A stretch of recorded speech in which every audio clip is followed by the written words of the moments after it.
Mengapa? Right channel ni pian itu lagi bare. Jono orang aku biama. Tiga TV ni maro. Like damalu kore.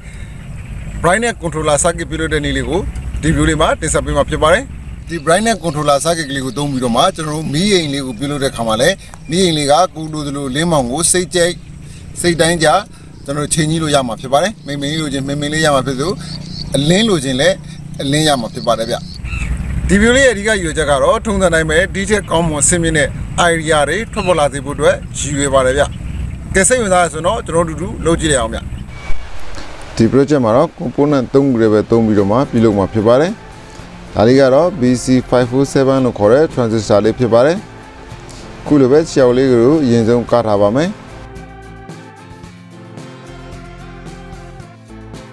Dimasukkan cerita tunggu bare. Dimasukkan cerita color tawa, clear base ba, dimasukkan email tawa, MPM musa bare. Kali ada prudent you medali bare. Tiap ke prudent you medali ba.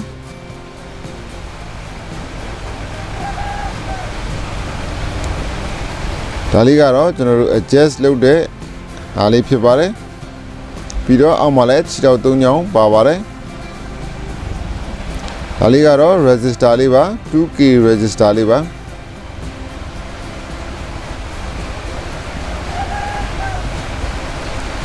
Jinjang jono prudent you medali ciakli tunggu tentu situ video mah kali ni yang cuci apa me.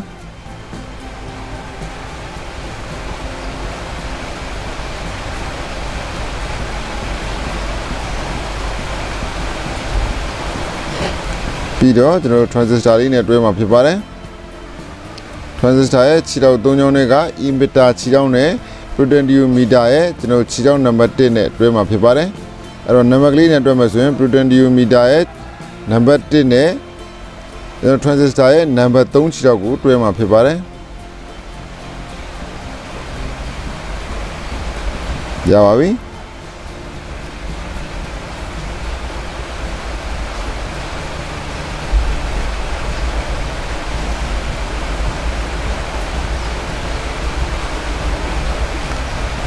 Video resistor le utwe mah bare. Resistor le ko jono prudent you meter khle chirao ma yin twe video ma di transistor ye base ni ya phit de khle chirao ma be twe mah bare.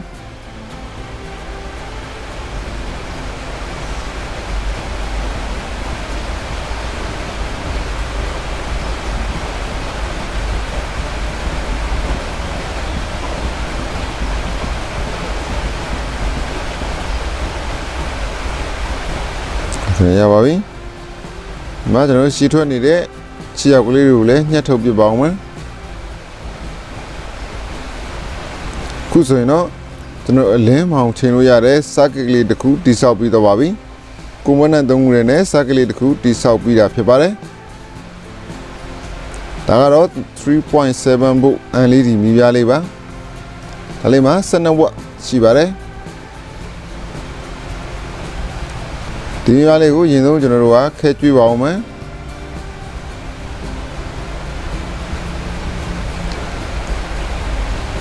Kecuali video jono dua apa nak juli tema pepare. Ni jo apa mah tema pepare. Di mana piang jo jono dua minus mah tema pepare. Kalau ni jo plus jo video mah piang jo minus jo pepare. Video soalnya senara sakit kelima tu video baik mah bare.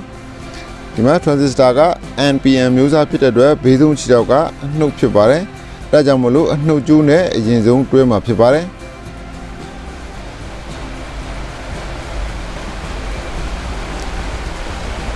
Video apa pun juga di prudent you media number 3 cerita mah tu video dua mah bare.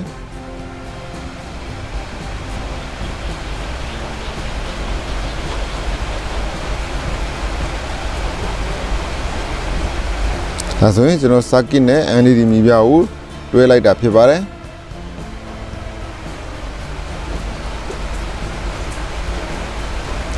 Tangan jono 3.7 volt battery tunggu pian je set dah bare. အခုရင်တော့ကျွန်တော်တို့စမ်းသပ်ကြည့်ဖို့အတွက်ကျိုးရင်တက်ပါမယ်ကျွန်တော်စက်ကစ်ကလေးတကယ်အလုံးမလုံးမိတကယ်ချိန်လို့ရမရဘူးကျွန်တော်တို့စမ်းကြည့်မှာဖြစ်ပါတယ်ဒီမှာစောစောကအပေါင်းဘက်ချက်မှာအပေါင်းတက်ပြီးတော့မှဒီ transistor ရဲ့အောက်ဘက်ကိုအနှုတ်တက်မှာဖြစ်ပါတယ်ချိန်ကြည့်ပါမယ်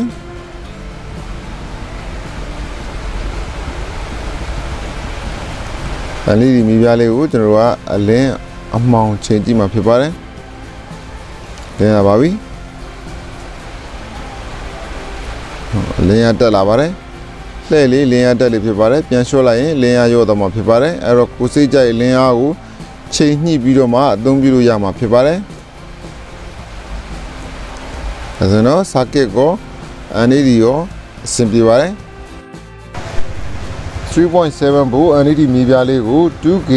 resistor ပါတာမို့လို့ battery ကိုတွဲဖို့အထိပေးလို့ရပါတယ်ပြဿနာမရှိပါဘူး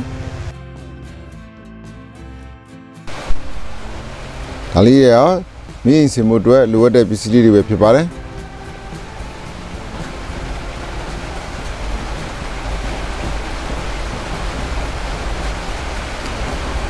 စက်ကလန်ကြောင်းလေးတွေကိုပြန်ပြီးတော့မှတစ်ချက်ပြန်ဖြုတ်ပါမယ်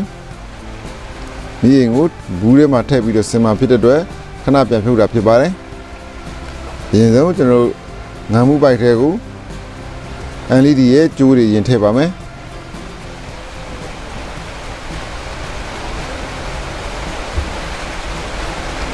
5 to corner ကတ်တာဖြစ်ပါတယ်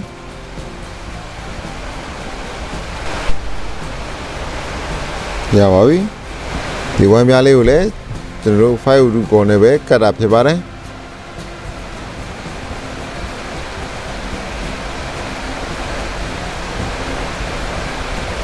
ဒါလေးကတော့ကျွန်တော်တို့ composite ပြားလေးပါကျွန်တော် LED မီဒီရဲ့နောက်မှာအပူခံနိုင်အောင်လို့တက်တာဖြစ်ပါတယ်အပူခံဆိုလည်းဘလုံးလုံးကြီးပူခံတာမဟုတ်ပါဘူးတန်ရုံအပူကိုခံနိုင်ရရှိပါတယ်အဲကြောင့်မို့အဲ့ဒီအပြားလေးကိုလည်း LED နောက်ကျောမှာတက်ပေးတာဖြစ်ပါတယ်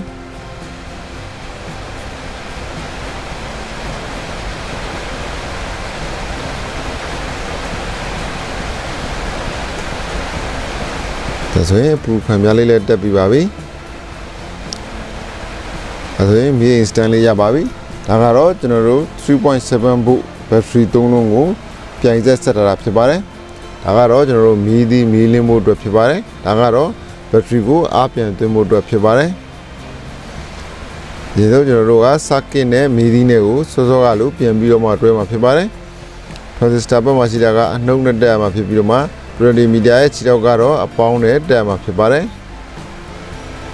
ဒါတော့ LED မီဒီရဲ့အနှုံနဲ့တက်တာဖြစ်ပါတယ်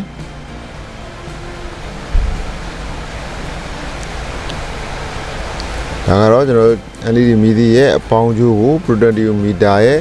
ခြေထောက်3ချောင်းမြောက်မှာတက်တာဖြစ်ပါတယ်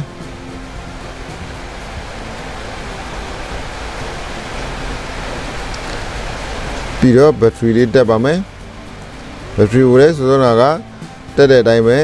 ဒီကျွန်တော်တို့ transistor ရဲ့ခြေထောက်နားနဲ့ဒီဘက်က protective meter ရဲ့ခြေထောက်3ချောင်းမြောက်မှာတက်မှာဖြစ်ပါတယ်အဲဆိုရင်ရပါပြီစမ်းကြည့်ပါမယ်တစ်ချက်စောစောအတိုင်းပဲကျွန်တော်တို့ LED မီးကိုချိန်ညှိလို့ရပါတယ်ဒါလေးကတော့ battery ထည့်ဖို့ဘူးလေးဖြစ်ပါတယ်ဒါကတော့ hot glue gun နဲ့ဘူးတွင်းထဲမှာဓာတ်ခဲကိုကတ်ထားမှာဖြစ်ပါတယ်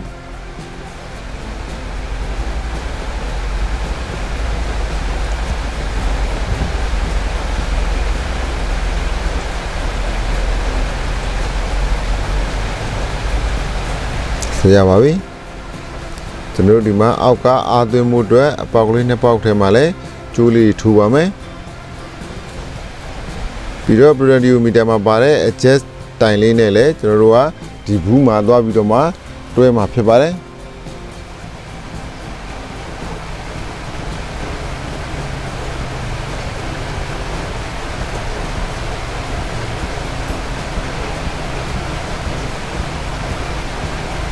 ဆိုရပါပြီကျွန်တော်တို့စက်ကလေးကိုလည်းနည်းနည်းလေးထည့်ဝင်သွားအောင်ဖိလိုက်ပါမယ်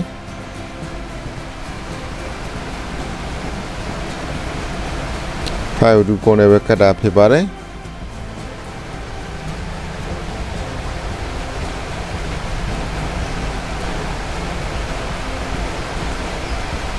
ဒါကတော့ကျွန်တော်တို့အောက်ခံပြားလေးလုံးမှာဖြစ်ပါတယ်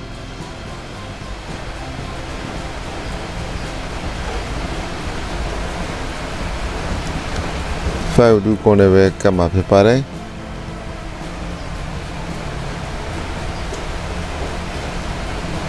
ဒါကတော့အားသွင်းနဲ့ခြားခြားကက်ကလေးခံမှုအတွက်ဖြစ်ပါတယ်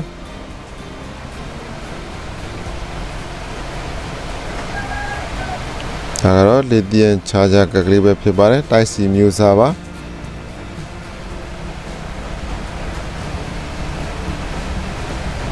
ပြီးတော့ဒီမှာအပေါင်းနှုတ်ဘက်ထရီရဲ့အပေါင်းနှုတ်နဲ့ခြားခြားလေးရဲ့အပေါင်းနှုတ်ကိုတွဲမှာဖြစ်ပါတယ်အဲဆိုရင်ရပါပြီဒါလေးကတော့အပေါ်မီစလောင်းလေးပါမီစလောင်းကိုအရှင်တိုင်းထားမှာဖြစ်ပါတယ်ကဲခုဆိုရင်တော့အလင်းမောင်ကိုလိုသလိုချိန်ကြည့်လို့ရတယ်မီးအိမ်လေးရပါပြီဗျာ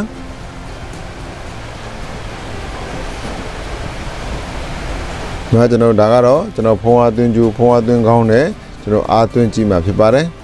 ဒါကတော့တိုက်စီပါ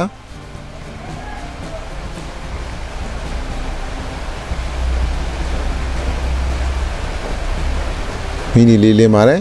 ဒါဆိုရင်အားဝင်နေတာဖြစ်တယ်လို့ပြတာဖြစ်ပါတယ်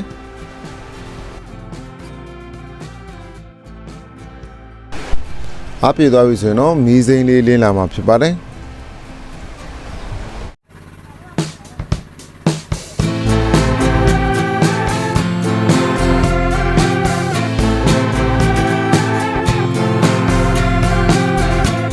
ဒီဗီဒီယိုကိုကြည့်ပြီးတော့အချိန်နဲ့နှစ်သက်ကြလိမ့်မယ်လို့ထင်ပါတယ်တကယ်လို့နှစ်သက်ခဲ့တယ်ဆိုတော့ like လေးပေးခဲ့ပါဦးဗျတကယ်လို့နှစ်သက်ခဲ့ဘူးဆိုရင်တော့ unlike လေးပေးခဲ့ဖို့မမေ့ပါနဲ့နော်အားလုံးကိုထူးပဲကျေးဇူးတင်ပါတယ်နောက်လာမယ့်ဗီဒီယိုမှာကျွန်တော်တို့ပြန်တွေ့ကြမှာဗျ